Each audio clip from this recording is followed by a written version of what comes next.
has decided to the audiobook platform, and it has bought the the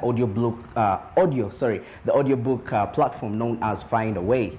Yeah, Spotify. We know Spotify. It's one of the leading streaming platforms, and it's like for you to earn some money, you need to stream at least 250. If your product gets about 250 streams, you earn $1. Yes, so we can see now they are widening their product base, not just only on the music, but also the audiobooks.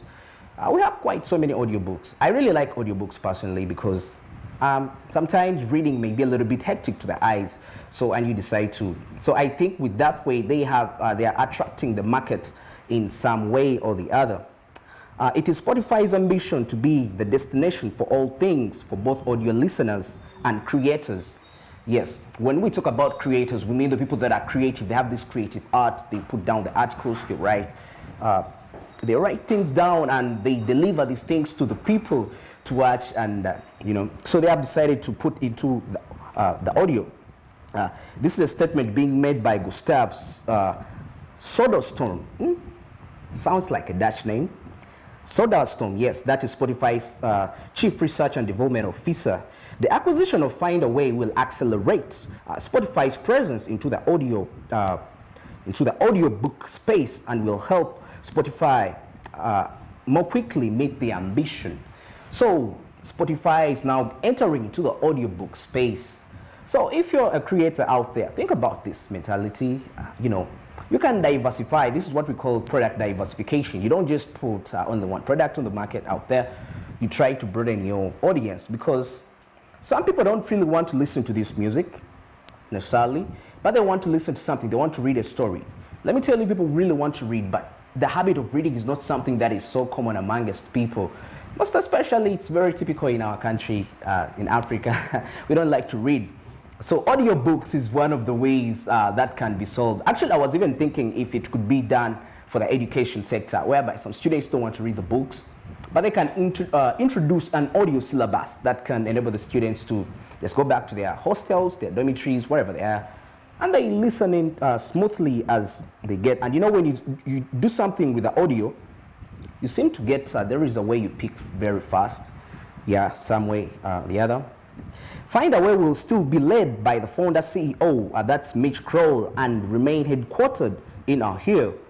Kroll will report on Spotify's head audiobooks. So despite that they have taken over the Spotify, yes, it's still going to be under the CEO, Kroll, yes, Mitch Kroll. So it's more like, according to the terms of the agreement, Kroll is still in ownership. You know why they do some of these things? It's to try to avoid the issue of people not being, let me say, I don't know how to bring it out, but there is a way when there is a takeover. Some people, it can lead to discontent. Some people may be a little bit discontent by the terms and agreement. So by this case, they decided to leave him with the ownership.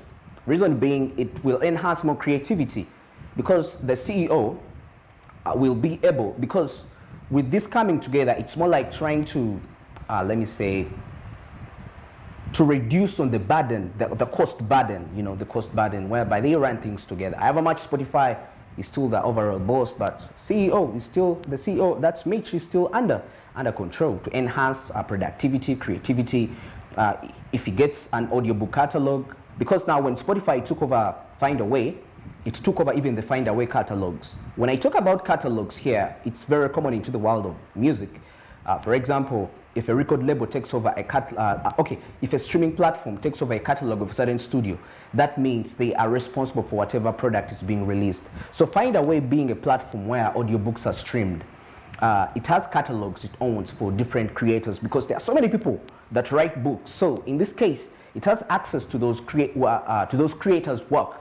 So when the creators make the work, they definitely have to deliver to Findaway, yes, which is under Spotify as of now. So Spotify is in charge of the catalog. So when Mitch Kroll is still the CEO, that means he still can secure deals from the different writers to create harmony, and this will enhance productivity and increase more revenue. I know many people are going to join Spotify not because they want to listen to the music, but simply because they want to read some books. They want to listen to some books. I personally love listening to books. A lot of, for example, the audio Bible. I listen to the audio Bible, but it may be hard for me to read it physically. So I believe the audio market would be something so interesting. He goes further. I hate to say, together with Spotify, we have the opportunity to innovate and democratize the audiobook ecosystem. Kroll said that's the CEO of Findaway, the person whom they took over, though he's still having a partial ownership into the company. We founded Findaway with a recognition of the power of the spoken word through audiobooks. Wow. The power of spoken words through audiobooks. There is a way people connect to your content when you put it not only just in writing, but you put it in the vocal, you make it visible right there. As you can see, Spotify right there, that's how it looks like for those of you who are artists and you really want to sign in. When you log on, that's how you expect to see something of that like. Yeah, Spotify, that's the logo, that's how it looks like. As you can see, that's True Blue. Yes, one of the artists' songs that is being streamed right there. Then it says, we founded Findaway with recognition of the power of the spoken word through audiobooks and the unique opportunity to empower storytellers and connect them with the listeners. Wow. So this is where they are connecting the storytellers with the listeners. Wow, great, big thumbs up to Spotify right there. Don't be surprised to see the Spotify revenue really increasing, really so great. You can see how the interface looks on your mobile phone or on your device when you log on to Spotify. It really looks very beautiful, and as you can see right there, those are some of the, like you can see the jump back in. You might also like, so where you can see there, that could be the music albums, as you see. Then as they have acquired Findaway, there will be an option for audiobooks. So they can also bring for you. You may also like, what book can, for example, let me say Romeo and Juliet. Okay, let me just give an example. Then you can see, you might also like Romeo and Juliet, and it's a man there, as you can see. It's really going to be much more fun for streamers. Yes, for streamers out there who really love streaming. Spotify first tested its Spotify first tested out its literary offering in January this year with a collection of 9 exclusive audiobook recordings. So they started with about 9 audiobooks, yes, as a sample to see how really it works. As the Hollywood Reporter first reported, the recordings included celebrity narrations of literacy classics such as Cynthia Erivo. Yes, so those are some of the audiobooks they really first tried to do a sample to see how really the people will respond to this.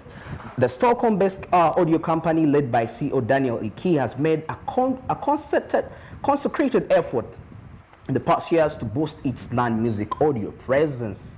Yeah, the non-music audio presence in the past years. Yeah, there could be, like I said, not everybody will really want to tune in because they want to watch. I'm sorry, to listen to the music, but they just want to listen to a book. They want to get inspired. Perhaps they have had a very hard day. So what does that leave? We expect to see double streaming, music streaming from Spotify, and also people going in streaming the audio books, listening in. And guess what? That's what they call business. These people are going to be just earning more money like crazy. I just love the way these people are really so strategic. Spotify has gone on an acquisition spree, picking up podcast companies like Gimlet Media and Anchor. Yeah, Gimlet is one of it's a podcast company. You know, podcasts are more like audios, actually.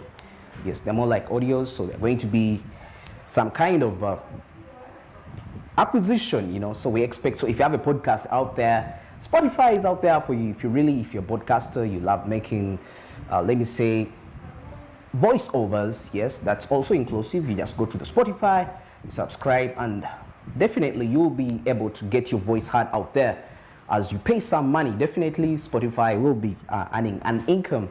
So that's how the strategies is really running. It's a game of being really very smart. Okay, in other stories, yes, 10 years from now, good news for the music. 10 years from now, the music business seems to be very profitable. It's going to be very, very profitable. That's according from Roberto Neri. Roberto Neri was recently named as the chief operating officer of the fast-growing music tech company known as Utopian Music.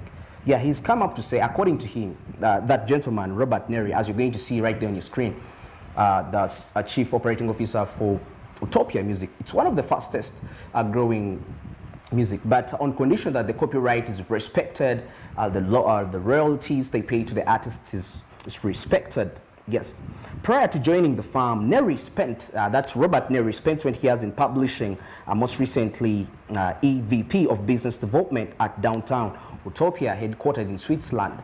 Yes, Utopia Music is headquartered in Switzerland, yeah, and it's really coming out to advocate for the artists to make sure that they earn money from their music. So 10 years from now, the music business is going to be really very profitable. So if you're really a music maker out there, you're a music producer out there, you're an artist, you actually sing, get ready for the transition. Everything is going to be really so interesting for you out there. It's very interesting about Utopia Music because when I was trying to search about on their website, I got to realize that these guys, not guys, this platform, they have a slogan that is really so interesting for a musician out there. They say, a fair pay, no, one play for a fair pay. So that's their slogan, a fair pay for a play. So because a lot of artists are not really earning from their music, most of the music is being done for free, but for this platform, they really want to make it, to make the artists really see their money, you know, right there. Roberto Neri is is the chief, like we know, is chief operating officer of, he's having a lot of experience into the publishing. So by the time he comes up and he thinks of it this way, that shows you that there is a bright future for the music industry, and in particular for those who are going to be ascribing to Utopia Music. Oh my God, there are quite so many music platforms. As an artist out there, you need to be checking out. There are very many platforms right there where you can put your music. Okay, so as we continue, headquartered in Switzerland, has been hitting headlines recently in its acquisition of our startup Musicmap. So Utopia Music is actually taking over some other platforms, such as Musicmap. Musicmap is also a platform, just like the way you see Spotify. They are responsible for the streaming. So Utopia Music, since it's one of the fastest growing streaming music platforms out there, so it's coming up to take over Musicmap and many other, and its catalogs, so many things.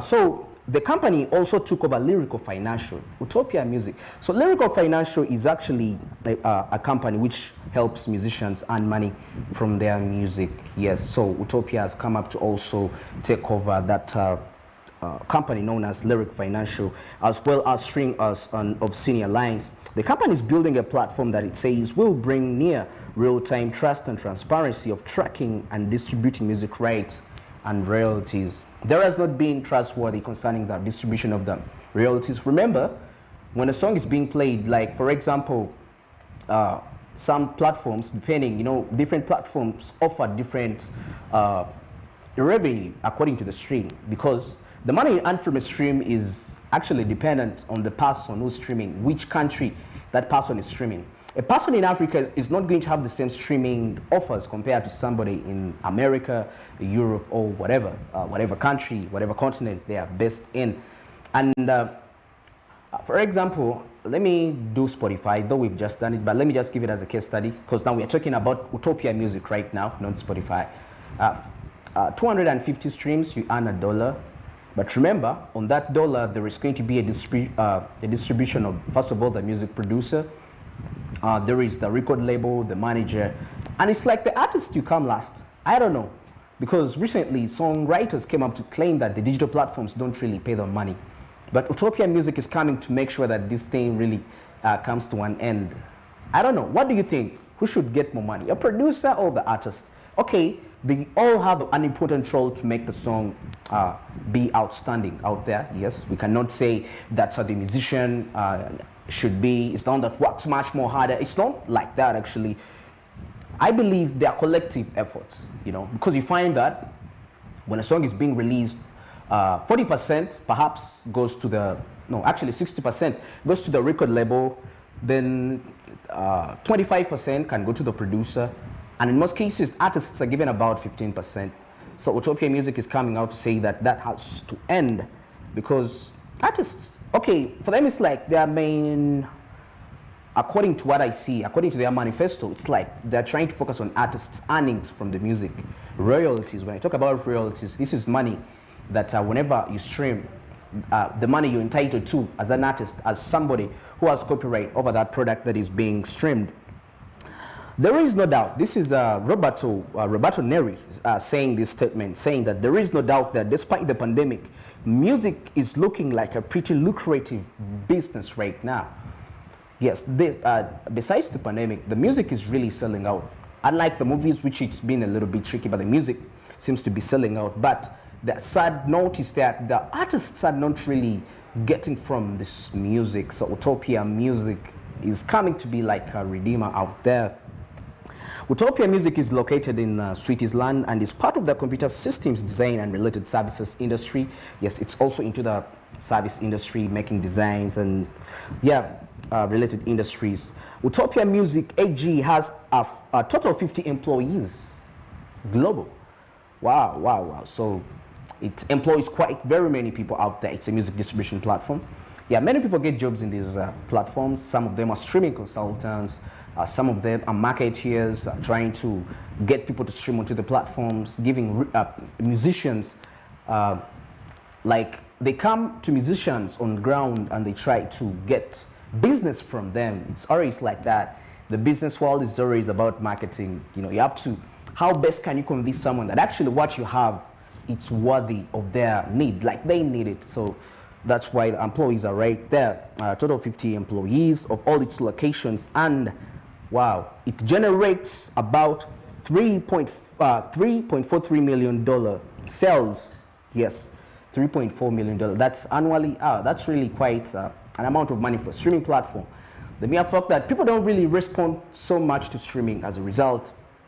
They always like things for free. It's always a custom. Yes. If you're watching, I don't know, how many times have you bought a song? Check yourself and see. Yes, so you need to support these artists. You need to go stream their music because this is what they do. Remember that when they make the music, they spend money to make the audio, they spend money to make the videos. I think they really deserve to be paid for their hard work. Hard work pays, and each person earns from their job. Yes, as we know, the company slogans, which is a fair play for every play. Yes. So we talked about Lyrical Financial. Lyrical Financial was one of the companies which which was taken over by Utopia Music, because we are talking about Utopia Music here. Because the reason why Utopia Music, because of the gentleman known as Roberto Neri. Yes, because he has just been made the chief executive officer of the Utopia Music, and it's the one that came up to say that the coming 10 years of the music business is going to be really very, very profitable. Lyric Financial helps artists by getting them money they need via royalty advances without taking any ownership of the rights or taking creative control. Yeah, this is what Lyrical Financial has been doing. But now when I talk about Lyrical Financial, definitely you just know it's Utopia Music, because as we speak, they are one. I'm getting to notice a certain trend that is taking place into the music and entertainment world. We are seeing partnerships coming closer. Oh my God, I don't know, this has really, it's been a very long time ever since this has happened, because the industry has always been about competition. Like everybody wants to show you that we dominate the market.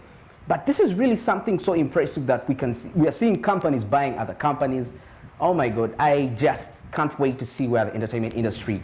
So as a music maker out there, as a music producer out there, position yourself, because before this wave bypasses by you, you need to make sure you are up to date. And because at the end of the day, you're not just making music to give it out for free.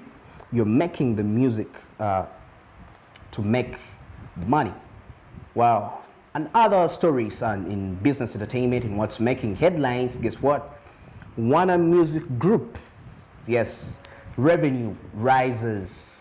Music sales rise greatly due to, oh my God, something has really, I was surprised when I saw this report actually. Yes, Warner Music, because initially they used to make about $1 million, but now their revenues have risen from $1 million to $30 million. Warner Music Group, which is a home for the likes of Cardi B, yes, Cardi B, Ed Sheeran, and Bruno Mars, reported higher fiscal fourth earnings on Monday. Yes, this was yesterday. This has just happened yesterday. They are reporting really increased earnings. That's Warner Music. Net income for the latest period rose from $1 million to $30 million. Okay, Warner Music Group is one of the competitors of Universal Music Group. You know, it's interesting that when these people, they come and battle from the music, but at the same time, they come and battle into the movies also. So they are a wide range. So that shows you, as an entrepreneur out there, if you really want to engage into the entertainment sector, you always need to look at so many areas, because the entertainment sector is very large. As you can see right there, Bruno Mars is one of the products of Warner Media, actually working on his latest album that is going to be released this very month. You know, the likes of Ed Sheeran, Cardi B. You can see that's one of how the studios look like. Here, right there, I was going for an interview with one of the top media houses in the United States of America. Bruno Mars has been really doing pretty good. I remember his single he released some time back with CeeLo Green and B.O.B. That's On the Other Side. It was really something amazing. Bruno Mars is really a very talented artist, and I believe, because as we can see, the sales have been attributed to most of the sales, like his songs have contributed to Warner Media's music sales. Yes, some of his songs, his albums. People are craving for Bruno Mars out there. Net income for the latest period rose from $1 million to $30 million. Before the market opened, the music major also posted 22% increase in revenue for the latest quarter ended in September 30th. That was just 2 months back, to $1.38 billion with growth in both recorded music and music publishing operations. Recorded music, and Bruno Mars is, wow, one of the people that you can see Warner Music Group. That's how that's their building where they be at. So you can see the logo, just uniqueness. Wow, they have created a brand for themselves. I really get inspired when I watch such things, and I hope as a music maker out there in Uganda, you're getting inspired. It is very possible. We're not saying that we are at the level of these people are, but you can get the inspiration to get to that level by what you see. You start small, you start partnering with small, you know, you start you start with small artists, you make them big, you promote their music slowly by slowly. As you promote their music, your label is also being promoted. Before you know it, you're gonna get so big. Because when you see the history of Warner Media, because I think it was started in the 1930s, no, actually about 1920 something, 1928, about there. Just trying to be rough, but it's around there. But you see, it's been really a journey of hard work, you know, to get where they are currently. And you see, digital revenue jumped 19% in the period to $926 million. Also thanks to emerging streaming platforms such as TikTok, many's favorite, TikTok and Peloton. Yeah, because these have also contributed, because reason being why some people go on TikTok and they post themselves the videos. They post videos when they are singing a Bruno Mars song, they are rapping a Cardi B song, they are singing an Ed Sheeran song. And you know, by that, since the song belongs to Warner Media, so Warner Media is entitled to those royalty earnings. In recorded music, major sellers included. Now we are seeing the people that have been really beneficial to the rise of Warner Music, to the profits, included Dua Lipa, Ed Sheeran, there was Max, there is Cardi B, and Hamilton original cast recording. The list has really been so interesting with the character Dua Lipa. Dua Lipa is a lady. She started in 2015 with Warner Media. Actually, she's been under Warner Media ever since she joined the music career. Yeah, Warner Media has groomed her, and now she's one of the people that are making the media some good money. Like I told you, you start very slow. You may not start really with a big artist, but you're going to start very slow. You promote that artist, because when you become something into that artist's life, definitely wherever that artist goes, you're going to get the benefits, because when you market them, they are marketing your brand too. So Dua Lipa is a good example. He's a very young lady, a singer out there. I remember one of his singles that he did that was with The Baby. I like it so much. It topped on the American top 40. So yes, and that's it for the music, the entertainment in business. Yeah, that's what we had for you today. We decided to do only the music. Don't forget, at Smart24 TV, Twitter, Smart24 TV, Facebook, and Smart24 TV Live on YouTube. You can stream wherever you are at any part of the world with your beloved ones. Sonko will be right back to take you through the sports business. Have a good bye for now.